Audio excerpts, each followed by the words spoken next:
Welcome, everyone. We are live captioning our meetings. Please look at the chat window of our WebEx meeting where you'll find a link. Please click on that link to open a web page with the live captioning. So I would now like to call to order the regular board meeting of the Maricopa County Community College District Governing Board of January 28th, 25. And for the record, I will call a roll call of the board members. Ms. Jackson Long. Present. Ms. Butler. Present. Ms. Davis. Present. Dr. Narini. Present. Ms. Smith is absent. Dr. Thor. Present. Wonderful, thank you. Dr. Thor is obviously here. You can hear her from the ceiling. Ms. Sullivan. Present. And myself. So with that, we have all board members but one present. Let's move on to our Pledge of Allegiance. And to do that, I want to welcome the Chandler Gilbert Student Life Group to come to the podium and lead us in the Pledge of Allegiance. I'm looking for, there they are. Wonderful. And ladies and gentlemen, if you will start us off. Allegiance to the flag of the United States of America and to the republic which it stands, one nation, under God, indivisible, with liberty and justice for all. Thank you so much. If you would please introduce yourselves, and then with that, I will let you proceed with your presentation.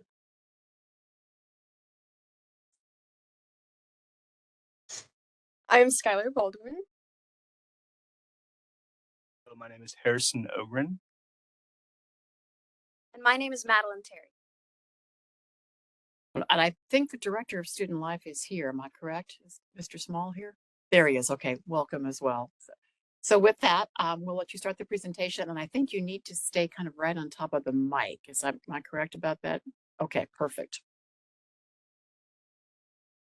Wonderful. Thank you for that introduction.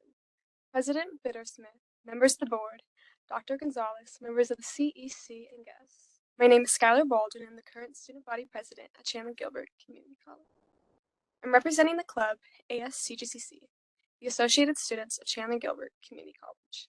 I'm just beginning my 4th semester here at CGCC with plans to graduate in May with an associate's in criminal justice. I aspire to transfer to a university and attend a law school.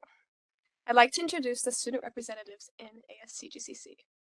As I just mentioned, I'm the president of this association and have been involved since fall of 2023. Cody Crosland is the vice president. He's studying engineering and will continue to be engaged with the program next school year. Whereas Subhan Naimi is the secretary and in his final semester at CGCC learning business. Our team has worked together to organize events and assist club organizations on campus.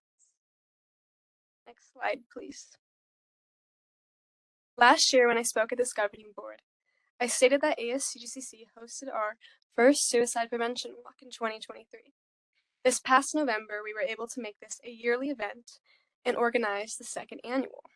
This walk was driven entirely out of student interest to raise awareness, reduce stigma, and create a supportive environment where individuals can seek help without fear or judgment. During the activity, participants followed a loop around campus to interact with 6 stops that displayed information on suicide prevention. We had over 70 members from the community walk together side by side to support this cause, including students, families, faculty, and both mayors of Chandler and Gilbert being in attendance.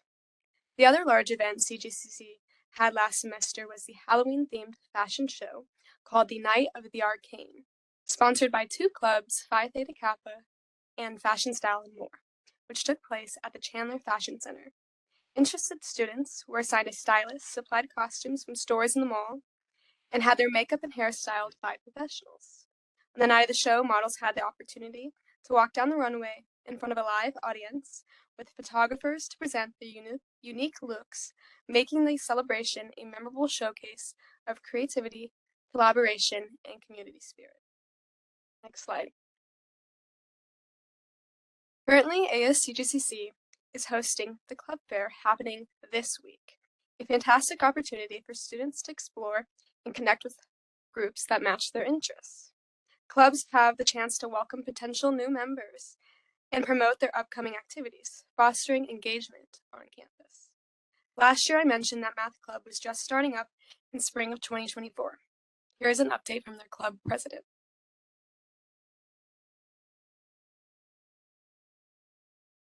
Thank you for that lovely introduction, Skylar. Hello, my name is Harrison Ogren, and I'm the president of Math Club at Chandler Gilbert Community College, where I am studying engineering. We started up in spring of 2024 and have grown considerably since then. Next slide, please. In previous meetings, we have covered blood spatter and stringing techniques used in forensic crime scene analysis. This involves trigonometry and various math techniques that are taught in calculus to find wound angles that can be used later on in court cases. We have also covered drones and how they use grid systems to find lost hikers, track people from above, and track fire spreading. Next slide, please. In fall of 2024, our largest draw to the club was our rocket meetings. We were able to secure a guest speaker who is a current aerospace engineer that works on missiles. At the following meeting, we had our club members assemble 15 model rockets with an average time to completion being around 45 minutes. Then the following week, we launched the rockets on campus. Chandler Gilbert Community College has a growing STEM field, and it brings me great joy to introduce the next speaker, who is a representative of the Society of Women Engineers. Thank you. Thank you for your kind introduction, Harrison. My name is Madeline Terry, and I am an engineering student and math tutor at CGC, as well as the outreach director for the Society of Women Engineers Club, or SWEET. I was asked here tonight to share some of my story and how important CGC has been for me. I started homeschooling in the 6th grade and attended my first college course at the age of 14. I am now preparing to earn my associates at the end of this semester at 17. At first, I hesitated to settle on a major, but in 2023, our SWEET Club attended the national conference in Los Angeles, California.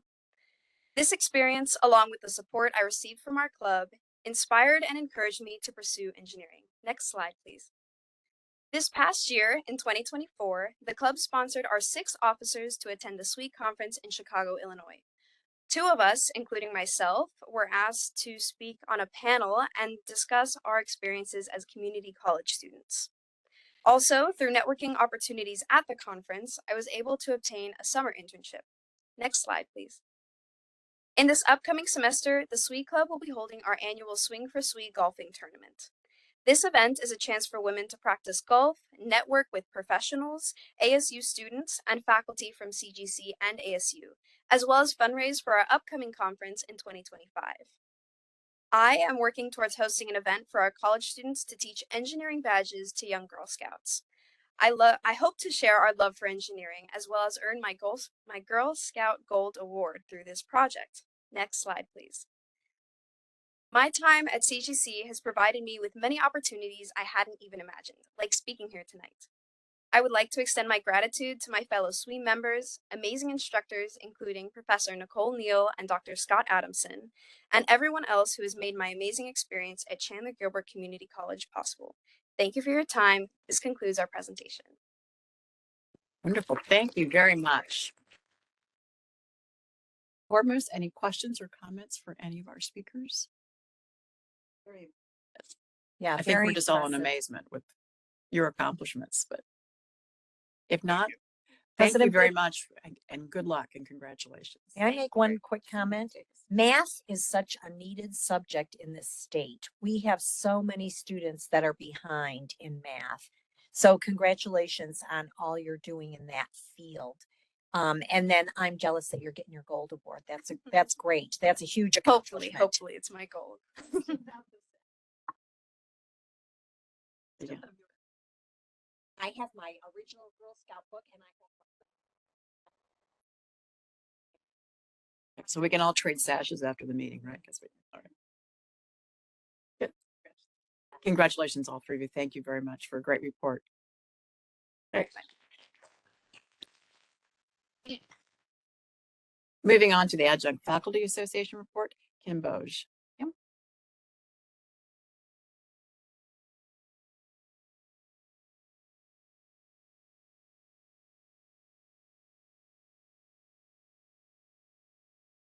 And Kim, I'm going to interrupt you. I apologize, but I think you need to be right on the mic. So Is it turned up?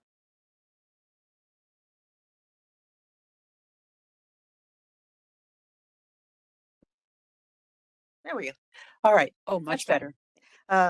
Again, President Bittersmith, governing board members, Chancellor Gonzalez, members of all of the shared governance teams and guests.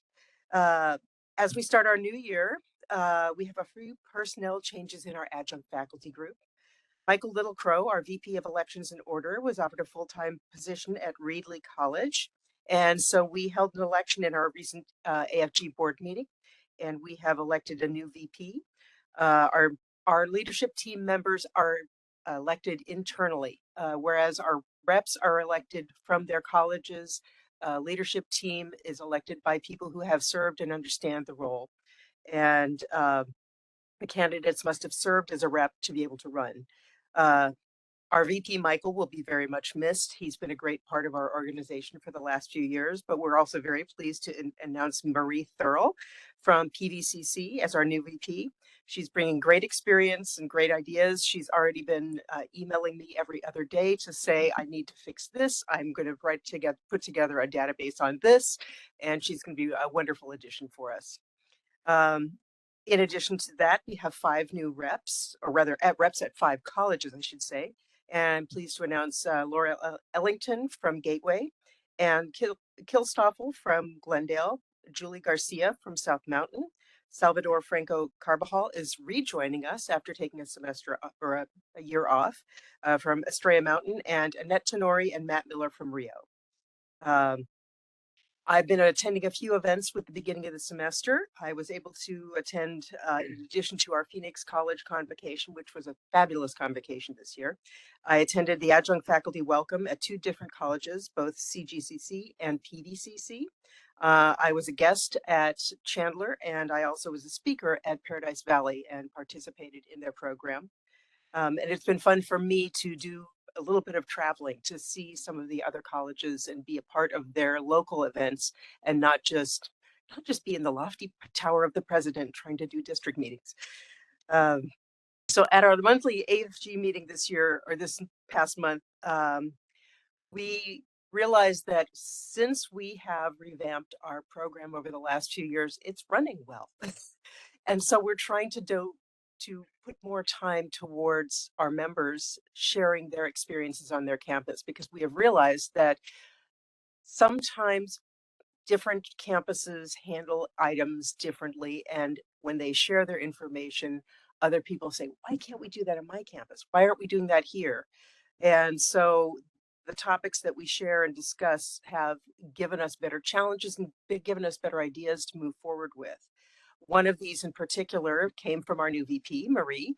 As several colleges have been dealing with the RSI issues this past couple of months, she had developed a situation where she was able to have included on the syllabus options for implementing RSI, so that the adjunct faculty have ideas on how to incorporate it into their classes and aren't just wondering, well, I don't know how to do this. How do I handle this?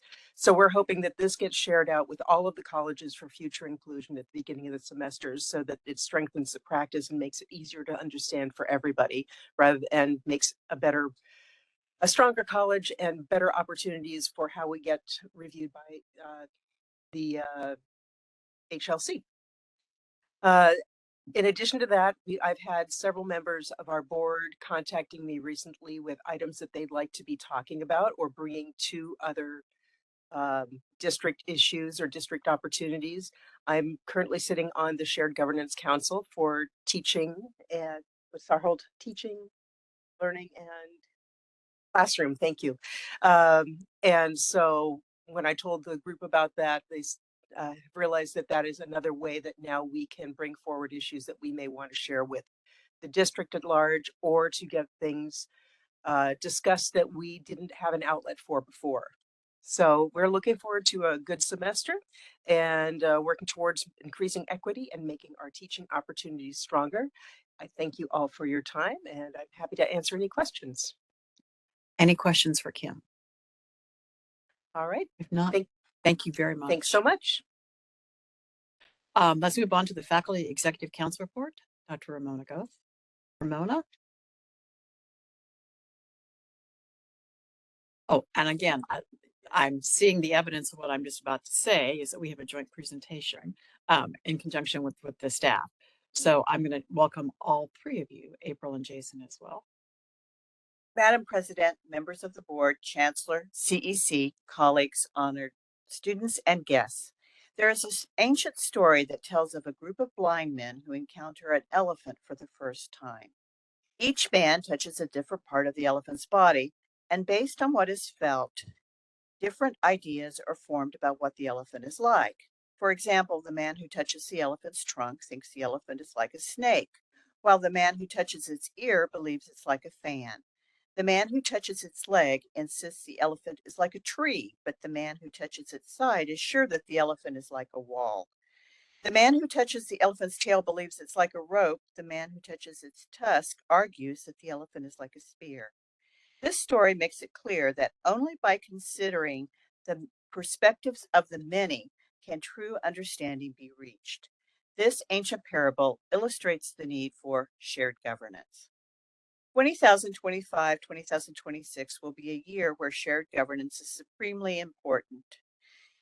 A new budget allocation model, a new compensation plan, and a new strategic plan are just some of the important issues that our district will have to consider in the upcoming year.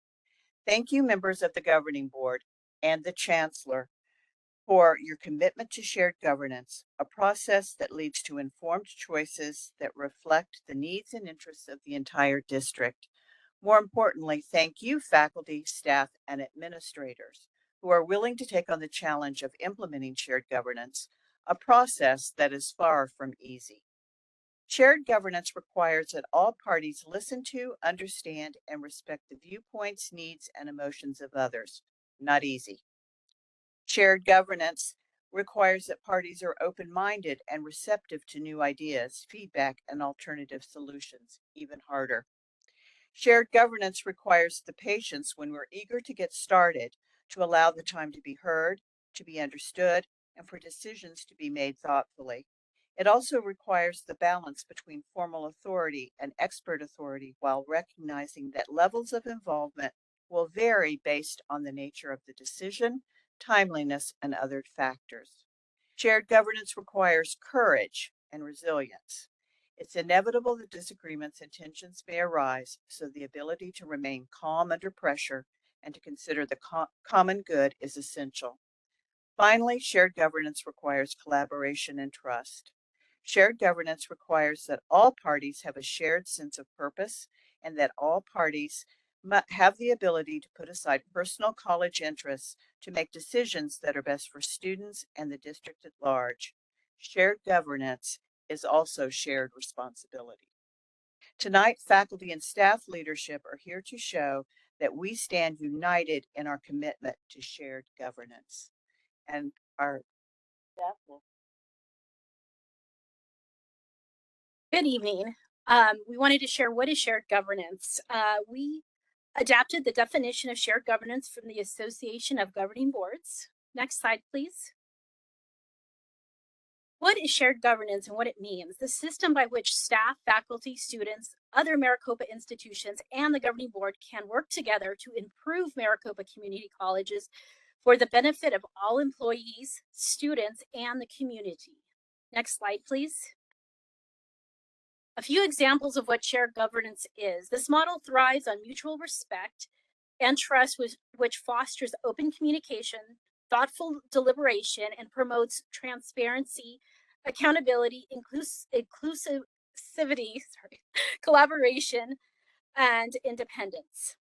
Shared governance allows decision makers to consider diverse input.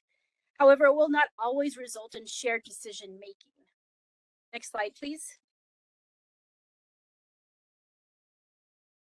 Wanted to share a little bit about the different shared governance efforts that are currently going on in the district. For one is the new shared governance model, which includes an executive council and sub-councils. As we just mentioned, there's representation from staff, faculty, and adjuncts on those groups, and they're starting to really help make some new connections and new ways for the district to work.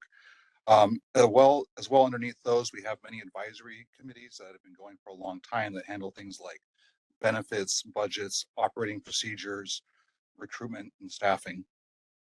And then we have the groups that you all see before you each month, the students, the adjunct, the faculty and staff, but we also have other groups formed around affinities and goals, such as our affinity resource groups and our women's mentor group. But this is at the district level. At the local levels, the schools are also figuring out what it means for them and how to integrate things. And so each of the schools are all working on some form of either adapting what they've had for a long time or bringing in something new. Some of them have mature models that have been using involving students in their structure. Other ones are realizing it's time to apply continuous improvement. And that's it. Is there any questions for us? Any questions for the team? I'm going to use that word because that's been demonstrated here today. Exactly. If there's nothing, we're going to actually call up our Chandler Gilbert employee spotlight.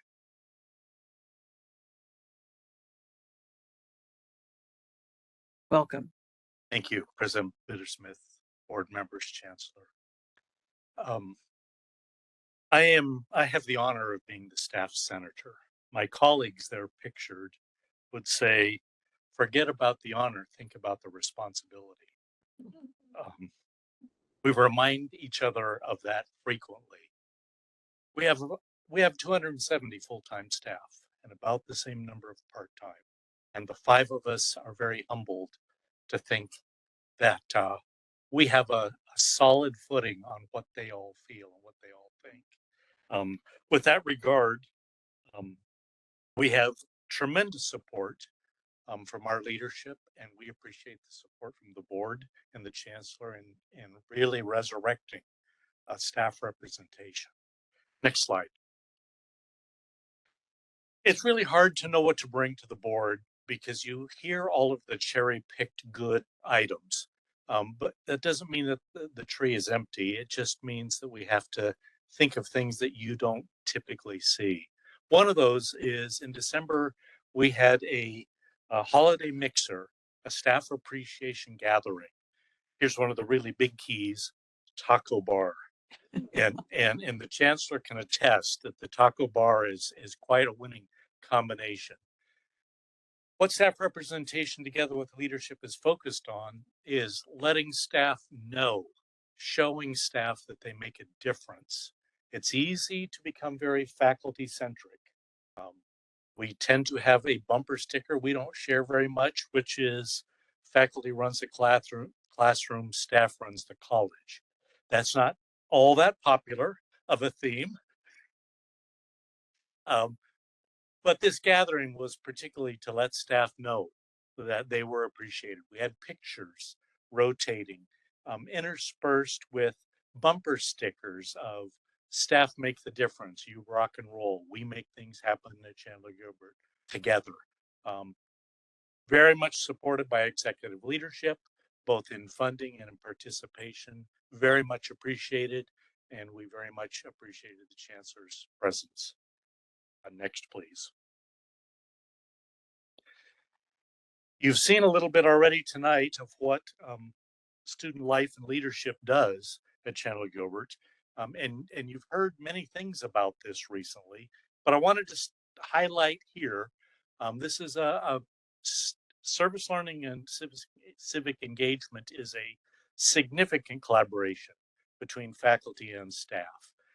You have been made aware of the Governor's Award. Katie Haar received that award herself. You might not be aware that Katie Haar received a professional award, the Nadine Cruz Award. You are probably aware that MCLI awarded Innovation of the Year to a combination subset in this area for our college. And the All In organization certainly branded us as a most engaged campus with regards to student voting. Next, please. Getting into things you probably don't know about, Chandler Gilbert has a Moxie Award. And the Moxie Award was, I believe, put in place by former President Peterson. But a Moxie Award was recently awarded to Student Business Services, who had worked collaboratively with many groups in the college, but specifically in this area of Code 43 students that never attend. What started as a 4DX project, Chancellor, became an ongoing effort and focus, um, and significant, significant accomplishment was made. The award was very much about persistence, diligence, stick-to-itiveness, handling tough problems, communicating with faculty, getting that Code 43 in place right to protect those student reimbursements. But the topic, as you know, is much bigger than student reimbursements. Next slide, please. A tremendous collaboration has just recently happened within Chandler Gilbert among primarily staff, and that was really related to Spring 25 non-enrollment purge. I'm sure I'm going to end up with my numbers wrong, and it's not that I haven't seen enough data, but I believe we had 47% of our headcount at risk, and that number was ultimately reduced to all but 5%. Significant teams were involved. There was a leadership of in student business services, Julie Wright, certainly Dean Felicia Perez was involved. VP Sellis was certainly a part of it. Holly Rouse, a new returning person on site, leveraged substantial collaboration. Also technology, significant use was made of SMS texting. Tremendous focus was made on specific and clear direct messages to students at exactly what was at stake, exactly what did they need to do. Quite an accomplishment, a huge accomplishment.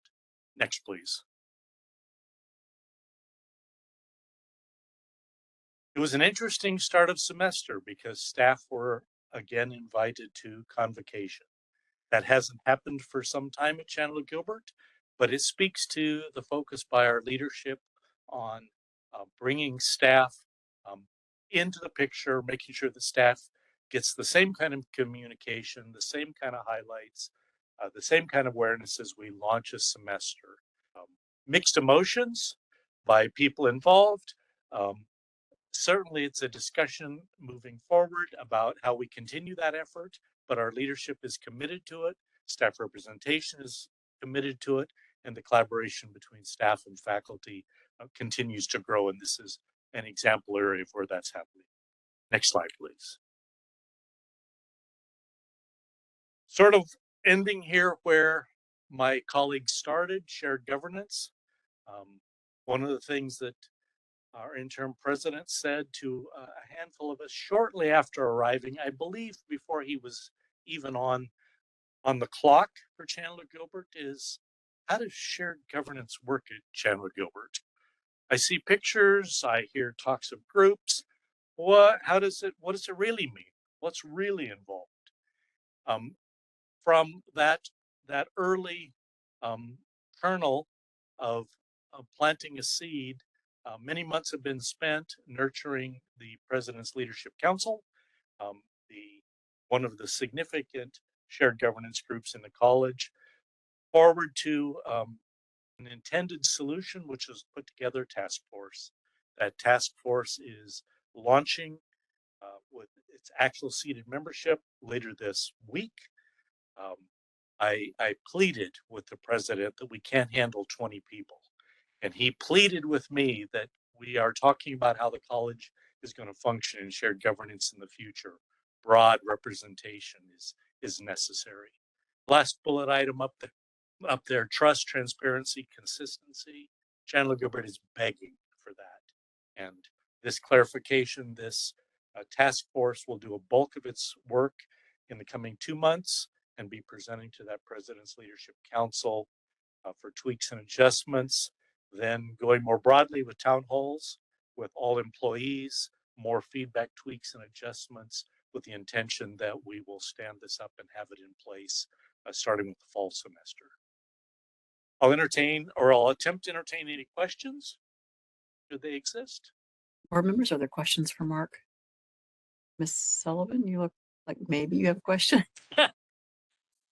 If she didn't, she does now. Because Um, I don't, blah, blah, blah.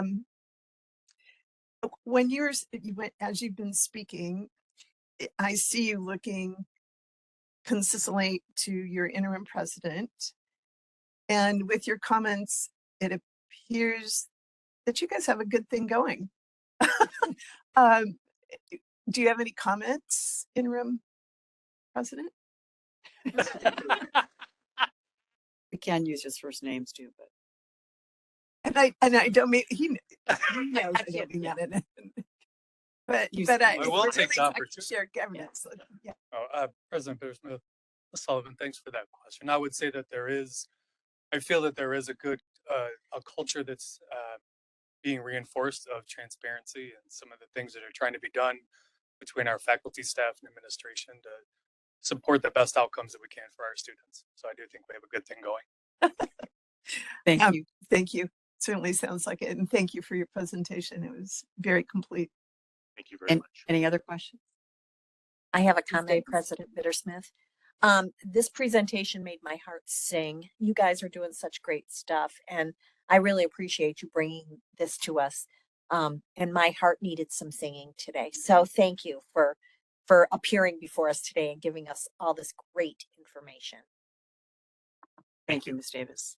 Well, again, congratulations to the Chandler Gilbert team, all the way from the interim president to students. The whole Sorry. gamut was here. So thank you for that. Before you go on, though, may I offer one? Please. So, I wanted to go back to the beginning of your presentation. The idea that we had Ms. Goth and you from staff presenting together, I think is a very impactful statement to where this district has come in the content, context, and the embodiment of shared governance. I remember sitting at my first board meeting and we were so fractured in so many ways. And the intention was out there for people to begin to engage together and stay focused together. And we're not perfect. And I know Dr. Gonzalez, we're not completely there yet. But the progress that has been presented tonight, I think speaks to all of you in this room as to your attention to the true concepts that are going to drive student success. And I want to just offer my congratulations and my respect to all of you for having the courage to go forward, being willing to take risks for your failures. There are some. We all make them. And what is the big deal? You know, the big deal is to stand up, brush off all of the, the gravel and keep moving forward. So again, reflecting back to my very first governing board meeting, Dr. Thor is somewhere in the ether. I'm sure she remembers it. And Dr. Narini, you've come a long way, and I really appreciate the words trust, transparency, consistency, and practice. And then its evaluation as you continue to move forward. So good job, folks. I'm pretty impressed. So congratulations. There you go. Any other comments or questions? If not, we'll leave it at that. And well said, Ms. Sullivan. Let's move on to the Chancellor's report. Dr. Gonzalez, we are ready for your Thank you, President Bittersmith.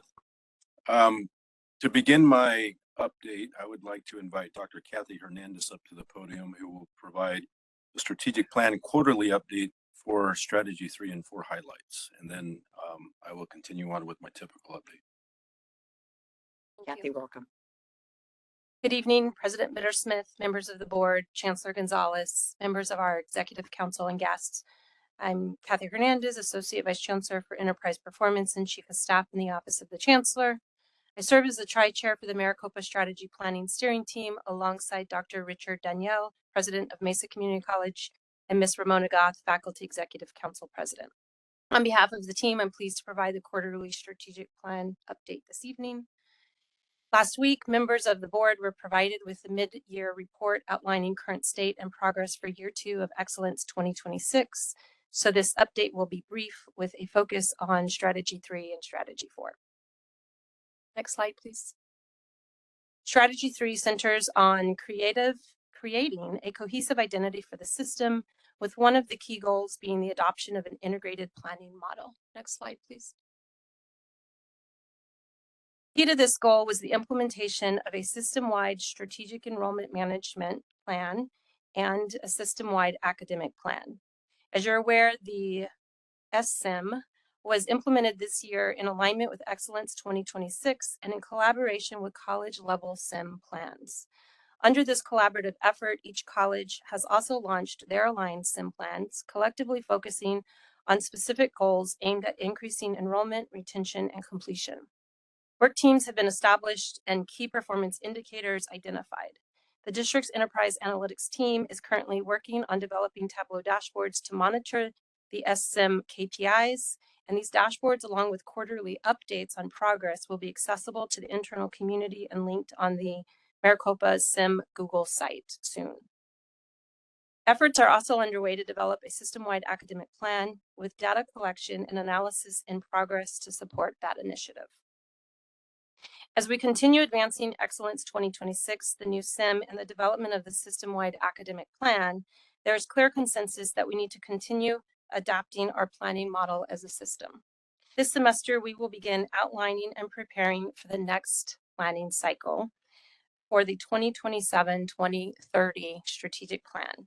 I know it feels like we just did this one last week, but in its last meeting, the strategy planning steering team discussed the need to engage in additional research and learning regarding integrated planning models to inform and improve our approach moving into a new planning cycle. This will be a primary focus for the group, in addition to the collection and preparation of key data elements necessary to launch the new planning cycle. So simultaneously, while monitoring and implementing year 2 and moving into transitioning planning of year 3, we will also start planning anew for the new planning cycle. So lots of work coming. Next slide, please. Strategy 4 focuses on organizational talent with the emphasis on recruiting, hiring, and retaining a highly qualified workforce. Next slide. In line with goal 4.1.A to revolutionize faculty and staff recruitment, Human Resources has implemented approved policies to improve hiring for critical roles. These policy revisions have expanded employee movement options within the organization, strengthened guidelines for temporary reassignments to enhance stability, and have introduced language to facilitate the reinstatement of former employees to vacated positions within 1 year of separation. Future efforts of this work include designing, developing, and launching an employee career advancement portal, piloting centralized multi-search recruitment processes, reorganizing adjunct faculty pools by faculty service area, and refining professional growth programs for faculty and staff. To continue advancing this work under this goal, there is a need to identify and allocate funding for the technology enhancements that will support these improvements, which is the focus of the executive sponsor and leadership team working on this. Next slide, please. That concludes my presentation and update for strategy 3 and 4, and I'm happy to answer any questions. Questions for Dr. Hernandez?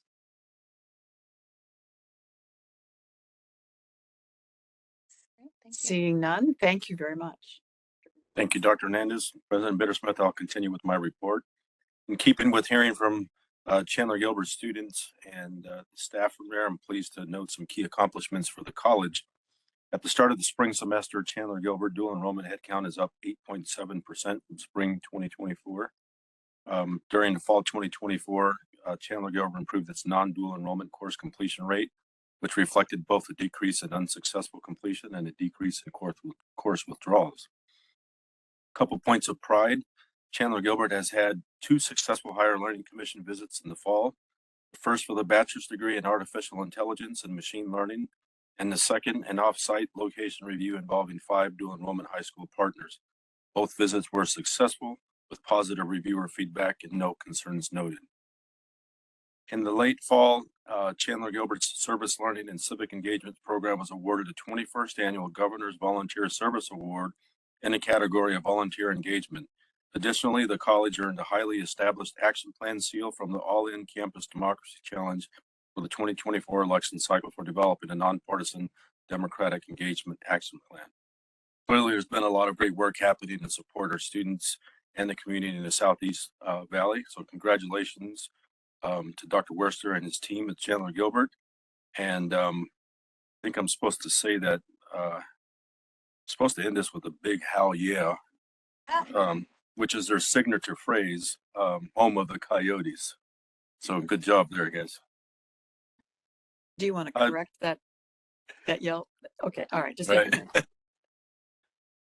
CJ is also the top Girl Scout cookie salesman in the Southeast Valley. Get your Girl Scout cookies from CJ before the meeting's over tonight. To continue on with a very brief strategic goal update, since you just had the quarterly one, this one has to do with specifically 2.3A, expanding the system-wide micro-credentialing to meet the workforce needs. And I'm happy to report that from the work of the Credential and Alternative Education Task Force, we had several colleges that launched micro-credentials and have already issued some awards. And some of those were at Scottsdale Community College, IT Help Desk Level 1 Micro-Credential Pathway. Glendale Community College launched the IT Fundamentals Micro-Credential Pathway. Chandler Gilbert awarded 11 micro-credentials in data analytics. And lastly, South Mountain launched 33 behavioral science and healthcare micro-credentials. Great job. Enrollment update for spring 2025 after week 1. Spring 2025 headcount is at 83,182 students, up 2.2% from spring 2024. Spring 2025 total basic term FTSE is 28,748, which is up 1% from last year.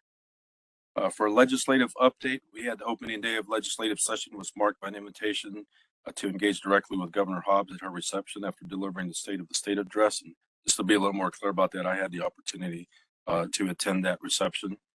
Board members and district leaders attended the legislative forecast luncheon, and Maricopa hosted the annual legislative reception at the Phoenix Forge. We were there about this time last week, right? Where the 10 legislators in attendance enjoyed an evening of meeting students and system leaders. They also got to work on some projects and take them away with them. So that was a pretty exciting evening. And since mid-December, 6 different legislators have visited 4 colleges, providing excellent visibility and highlighting the importance of community colleges in our state.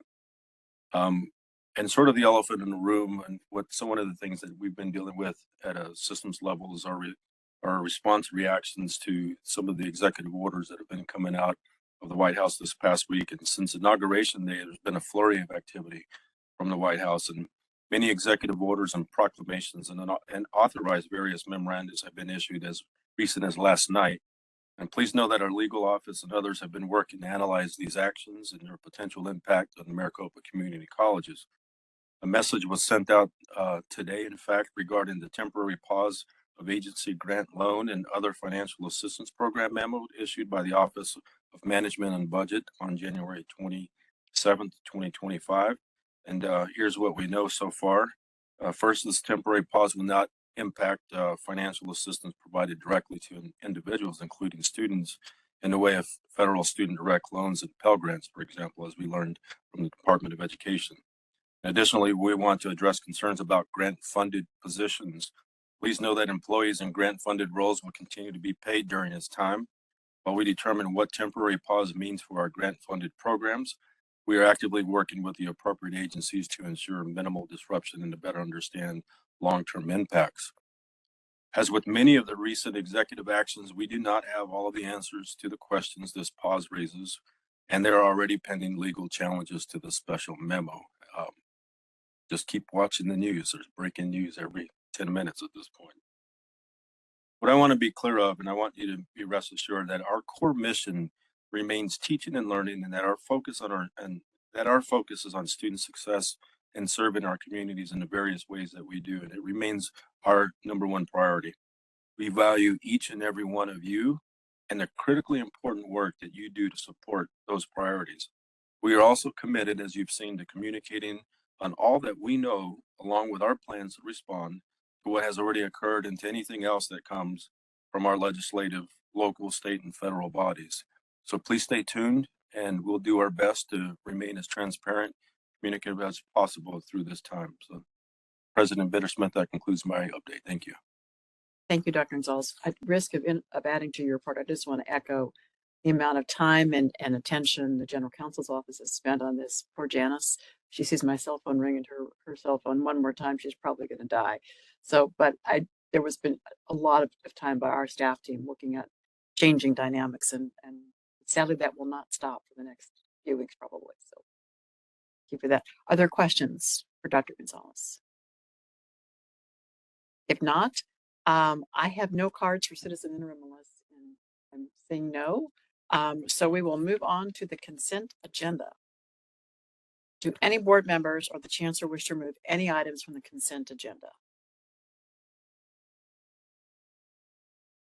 Seeing none and hearing none from Dr. Thor, I will ask if there's a motion to approve the consent agenda. So moved. Moved by Ms. Sullivan. Is there a second? Second. Seconded by Ms. Butler. Any comments? Not. All those in favor, signify by saying aye. Aye. Aye. Those opposed? Hearing none, by unanimous vote and the one student advisory vote, the consent agenda is approved. Let's go on then to first read and information items. There is the employment and separations report from November 9, 2024 through December 6, 2024. Board members, any questions? Seeing none, we move to monitoring reports. The budget analysis report Fund 1 for the 6 months ending 12/31/24. Board members, again, any questions? Seeing none, we'll move on to our community linkage reports. And Ms. Jackson-Lawn, do you mind if I start with you? You have anything to report? Yes, as previously mentioned, we all visited Phoenix Forge and we were able to do some really awesome like creativity projects and things like that to take home, like the wooden platter thing with the, I don't want to say thing, but it had, the map of Maricopa and the placement, little charms for all of our colleges, which is really cool to figure out and also watch people struggle. Um, and they had a lot of wood projects in particular. They also had a button maker, which was really cool. I'll definitely be coming back to them to look to make some buttons for some clubs at Gateway in particular. But I think it was a really good experience to learn about and just go in person and experience that place and just see what flourishes and truly like the essence of Phoenix Forge. So that was really great experience. Just classes starting up recently for the students, and student life and leadership at Gateway has recently started up, and we have a lot of plans coming up for student life and leadership, a lot of changes so far and initiatives that we are starting to plan out and execute, which we looking forward to and excited for. It's going to be a lot of work, but we have the motivation and the drive to do it. And then also a lot of good stuff happening for our STEM scholars at Gateway in particular. A couple of us have interest in some research internships this summer, so we're getting some work done to work with our advisors and learn more about that kind of thing and how we can pursue that kind of opportunity. So that concludes my report. Thank you very much. Ms. Butler. Thank you, President Bittersmith. I had the pleasure of joining at the campus tour of PVCC with legislator Representative Justin Wilmoth from LD2, who represents that area. We had a great time, and I appreciated Dr. Schwartz and her team giving us a really great tour, obviously, of the campus, and it is paradise. It looks like paradise, but also, if you don't know this, I was a former legislator myself, and so I really appreciated the college and all of us being able to offer him as a legislator, the opportunity to partner with the college to meet needs in the business community or meet needs of veterans in his district. So that focus on not only what we were doing so well, but how we can help him do his job and be responsive to constituents. I thought it was a really positive tour, and hopefully we can have even more of those. And I would love to join them in the future. But so thank you. And that's my report. Thanks. Ms. Davis. Dr. Narini and I, right after Christmas, got invited to Agua Fria Union High School District to talk about how we can support each other. They are changing the way that they do business in that district, and they're adopting an academy model so that the students are, the schools are going to be formed around career pathways. So that's pretty exciting. I live in that district, and so I think the community is very excited about this opportunity. And then I went to the legislative day and visited with some lawmakers down there. And I was the community college board member that sat through the education committee. Because I got in the door and actually somebody gave me a seat, which was even better. And then they made Clearly us more close the persuasive door than and nobody else could get in. And so it was really interesting. There were a lot of presentations from Lauren did a presentation on our behalf. And then the 3 universities did presentations, and Grand Canyon did a presentation all around Teacher Academy.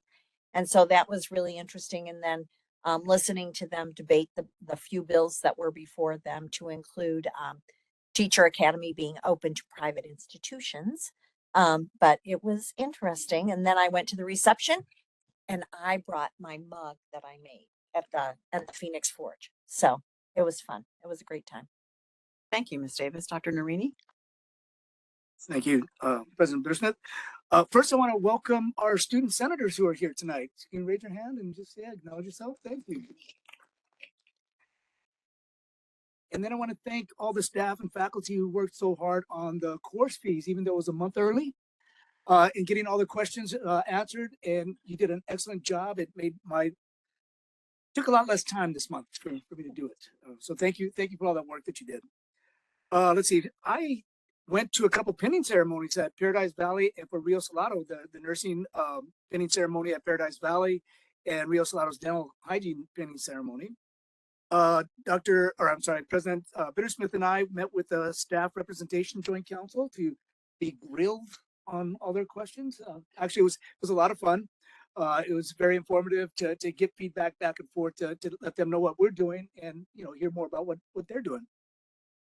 And then on December 19th, I went to prison with Rio Salado for their first reentry program graduation that they had out there. It was an excellent presentation. It was 5-6 students graduated, so it was wonderful. It was at the Perryville Women's Prison. Yes, thank you. Yeah, it was fun to be in a women's prison. And on January 7th, I went to PC's convocation. That was really informative. What's going on their campus. And like others, I spent the day at the Capitol speaking with legislators and then going to the reception at the Forge. And on January 24th, I attended a Zoom meeting with the ACCT Diversity Committee.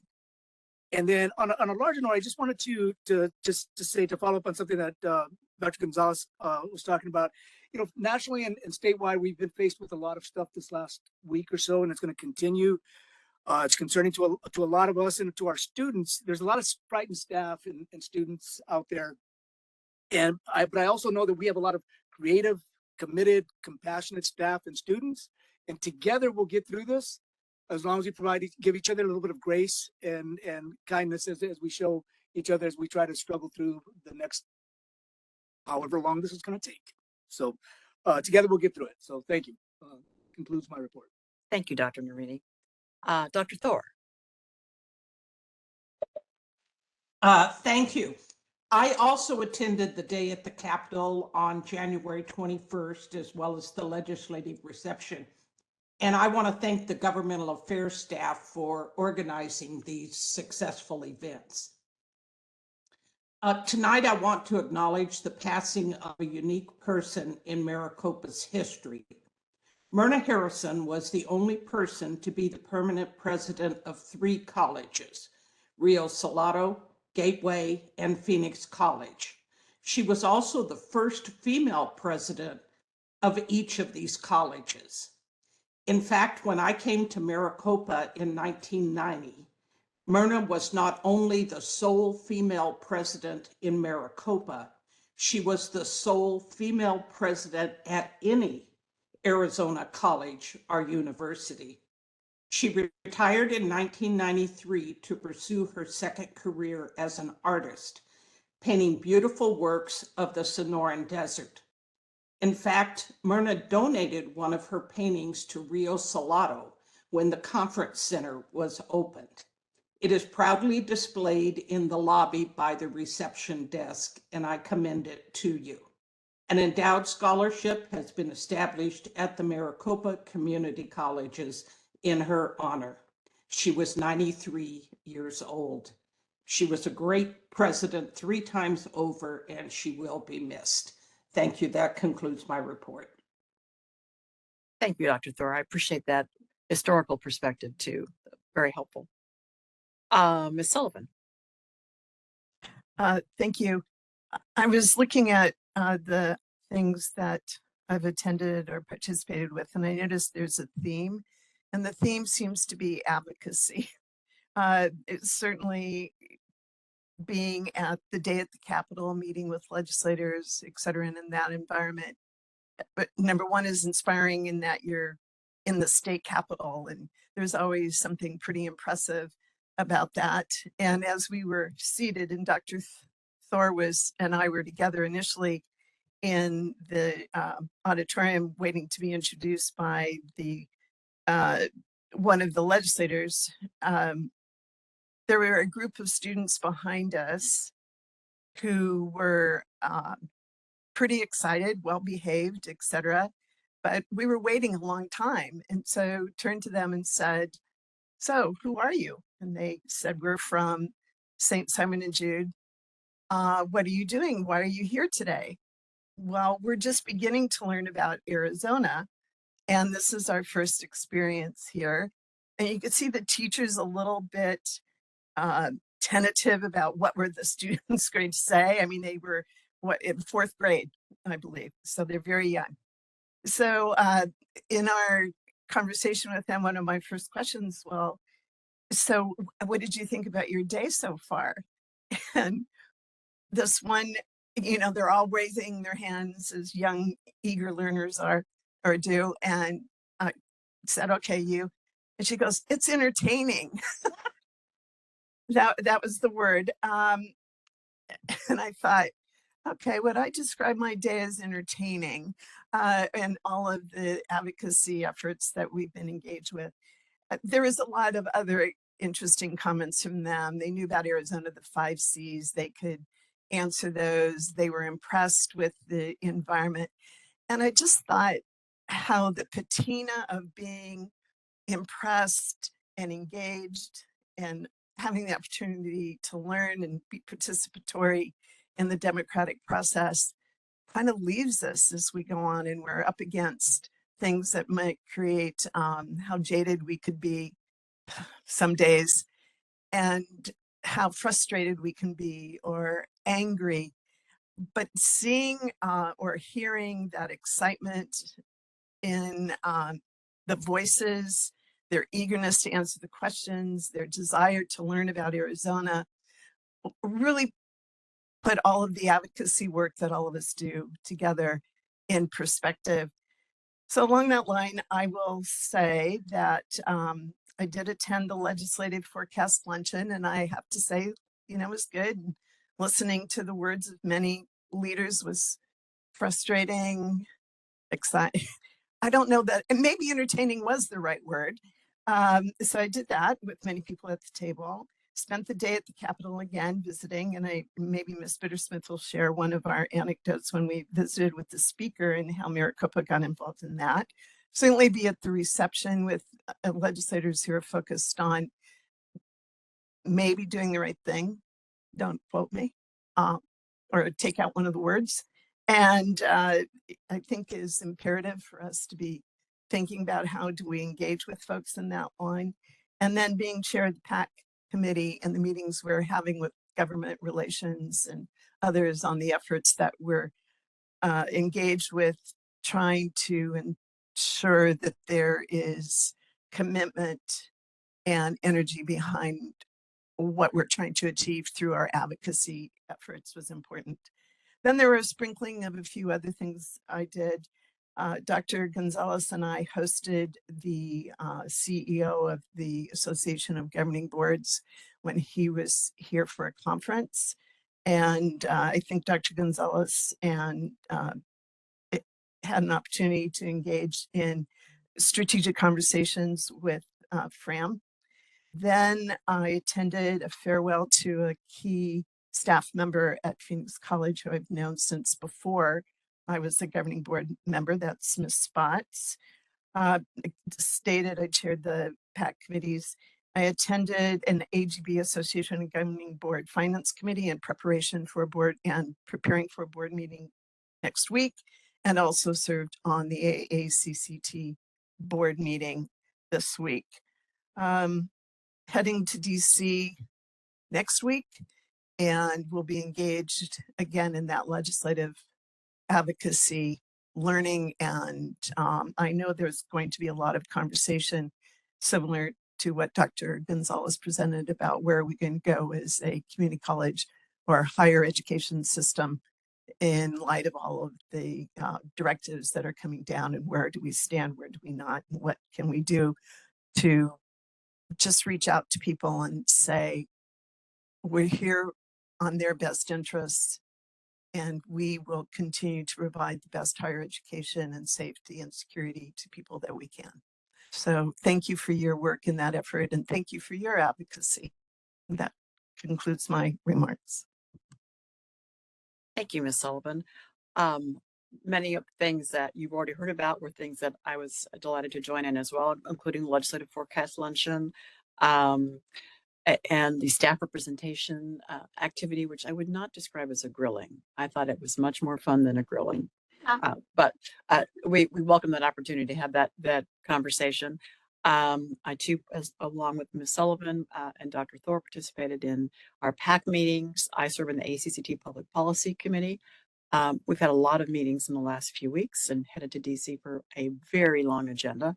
Our meetings in the last couple of weeks have been much longer Zoom calls than they used to be. So we'll stay tuned to what we hear there as well. I was lucky to be part of the group that was at the state capitol visiting with members. To Ms. Sullivan's point, the government affairs team, public policy committee, public policy team for the district had a very orchestrated event that happened while several of us were in visiting the speaker. As you heard, Ms. Davis was in the hearing room while Lauren was doing a great presentation. Coincidentally or not, as we were going through our talking points, obviously he has in his office the screen that's showing the hearing, and it couldn't have been better. As we're walking through our talking points, the PowerPoint was showing up just on cue. I'm convinced he believes we did that on purpose. It was a total coincidence, but it's probably the best presentation I've ever had a chance to do, because normally you don't do a PowerPoint in the speaker's office, but that worked out well. Following that, of course, we had our legislative reception, which I think, given the timing, was still very well attended. We got good response, and we got some good social media coverage after, which in today's environment also means a great deal. And then was also honored to be included in SCC's table as their guest at the Scottsdale Martin Luther King Day dinner. SCC is a prime sponsor. Dr. Lashinsky was at the front handing out awards, so great opportunity to showcase SCC's support in the East Valley for those great efforts. And so with that concludes our community linkage reports. I just want to remind folks that on February 11th, we have an agenda review via WebEx at 4:30. And then on the 25th, the governing board has a retreat, but then that will move right in ultimately to our 6:30 board meeting here in the conference center. So unless I see no further business with that, thank everyone for being here this evening and for great reports and updates. And this is a more upbeat meeting because of all the positivity that I think probably many of us had needed for the last couple of weeks. And so with that, we'll conclude our meeting and we will adjourn at 7:35. Thank you so much.